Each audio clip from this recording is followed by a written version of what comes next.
my little rocker blade to chop these. I bet your mama made sloppy joes. Whose mama didn't? Even if she opened the can of sloppy joe mix, she made you some sloppy joes. But today, we're gonna do it homemade.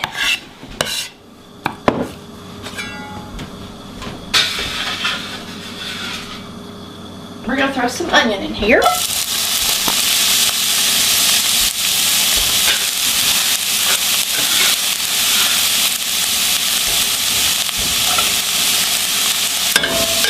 And I didn't have any fresh bell pepper, so I had some in the freezer and I just beat it up. So we're gonna pour it in here.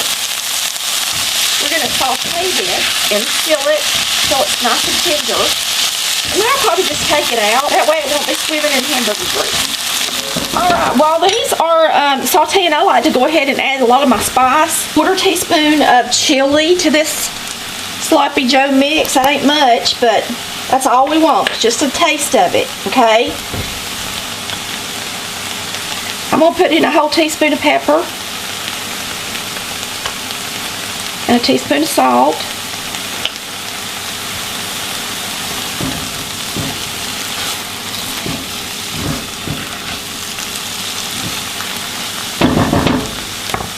Now, I like onion powder, and I know we got onion in here, but I still like the powder too.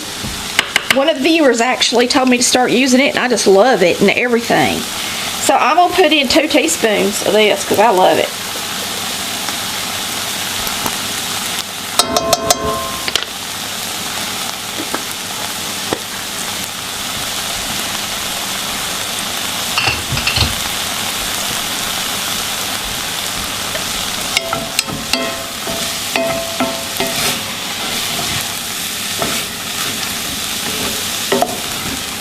Good already.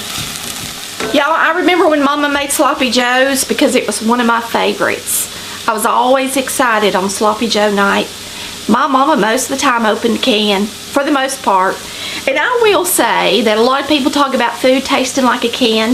If there's anything to me that tastes like a can, it's normally tomato sauce like sloppy joes type stuff, or like chef boyardee, spaghetti and meatballs. If it's been in the can too long, you can taste the can.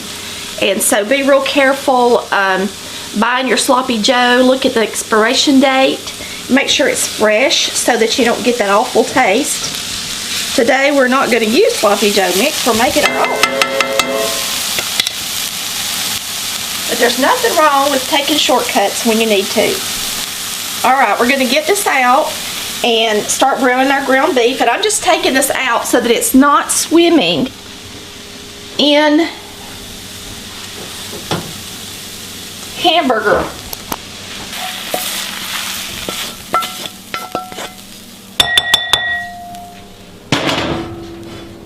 Alright, now we're going to start browning our beef, so we're going to turn the eye on high pretty much, or close to it. And I've got 5 pounds of ground beef, and sure, I'm not going to use 5 pounds. I am only going to use about 1.5 pounds of ground beef for this recipe.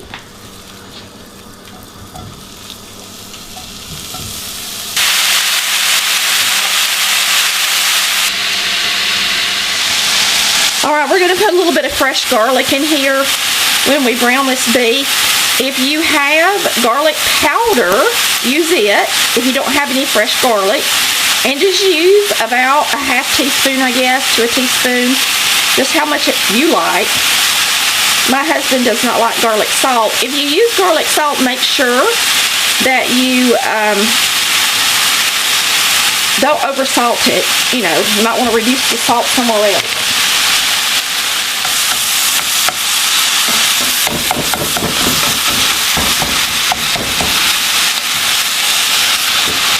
And you are going to want to separate the meat pretty good. So if you don't have a hamburger separator, I've got one, I just don't have it out right now. Just make sure you smash it down into the skillet and separate it good.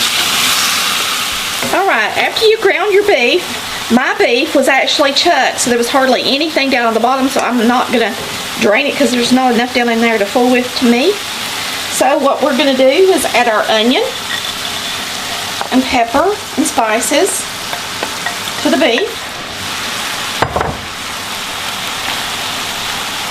Now I'm going to add a small 8-ounce can of tomato sauce.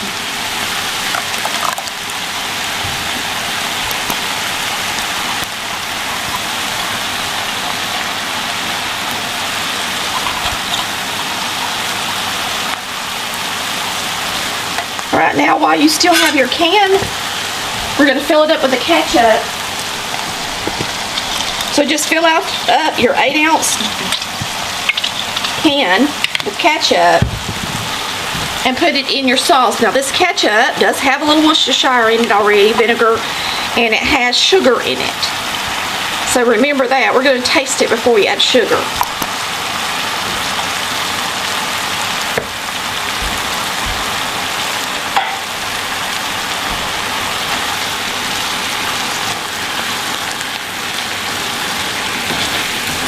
Now I'm going to add a little extra Worcestershire. How would we say it? Don't overdo it. Some people put a little steak sauce in theirs instead of doing it that way. You can do that if you got a little A1 or whatever. You can throw that in there too.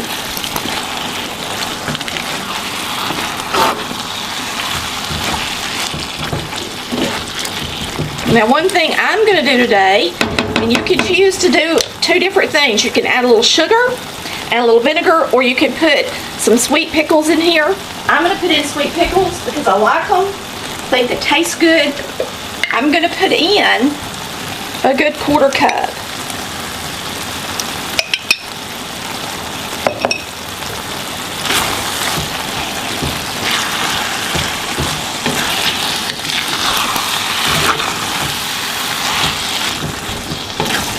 Okay, now we're going to put in a little mustard,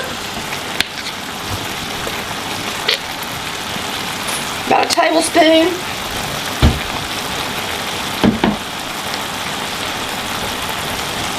I'm going to taste this before I add any brown sugar, but we may go ahead and add a little brown sugar as well. It looks good already.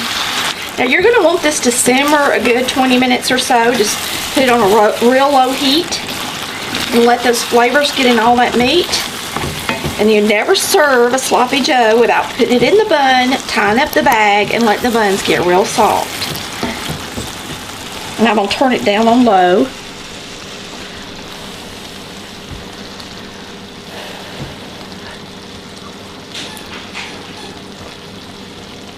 It's plenty sweet.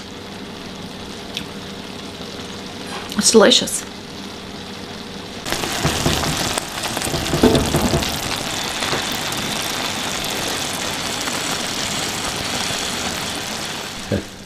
I like to take the sloppy joes and put them in the bun and then put the bun in a bag. Now, if you don't want to make all 8 sloppy joes, then you can use a gallon-sized bag if you've got one and only, put in a bag what you're going to eat and then save the rest of the bread. But I'm going to show you how I like to do it.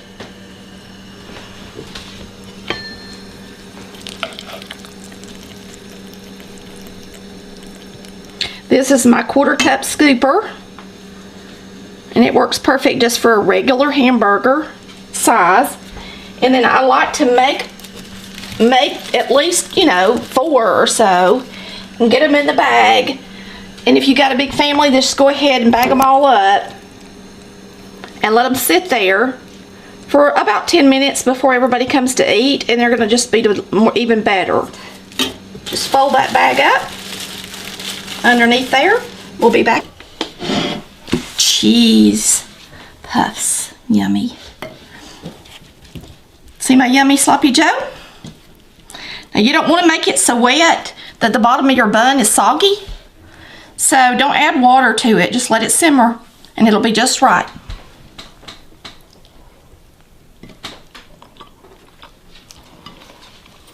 Mmm. Yummy.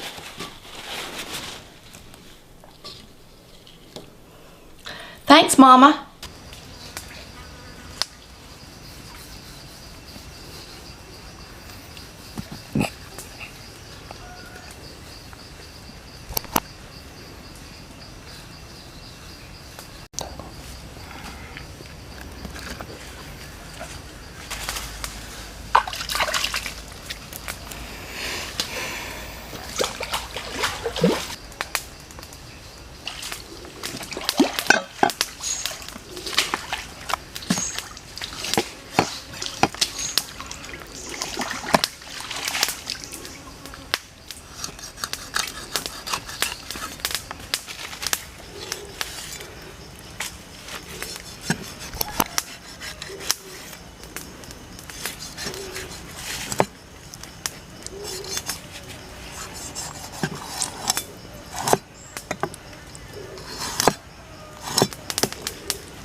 lưng vào không? Được chưa?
Không.